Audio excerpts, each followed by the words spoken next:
সমস্যাটা হচ্ছে কি, আমরা মাফ চাই না। আপনি যেই পরিমাণে পাপ করছেন সেই পরিমাণে মাফ চান নাই। জজ সাহেবের কাছে যদি যান, আদালতে যান, স্যার মাফ করে দেন, স্যার কত অনুরোধ কাকুতি বিনতি করে, স্যার সাজাটা দিয়েন না। বউয়ের কাছে সরি বলতে বলতে আমাদের পুরুষ মানুষের তো জীবন অর্ধেক গেল সরিতেই। কি বলেন, সত্য না মিথ্যা?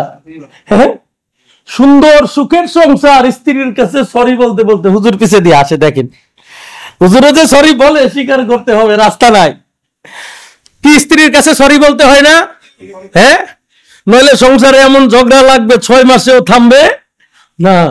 বউয়ের কাছে সরি বলতে পারি, সন্তানের কাছে সরি বলতে পারি, অথচ যেই আল্লাহ আপনাকে সৃষ্টি করছেন, আমাকে সৃষ্টি করছেন, রক্ষা করছেন, লালন করতেছেন, পালন করতেছেন, অক্সিজেন দিতেছেন, গবাদি পশু দিয়ে আমাদের পালন করতেছেন, গাছ দিয়ে আমাদেরকে, শস্য দিয়ে, আল্লাহ সবকিছু দিয়ে আমাদেরকে লালন পালন করছেন, এই আল্লাহর কাছে কয়বার সরি বলতেছি? বলি না।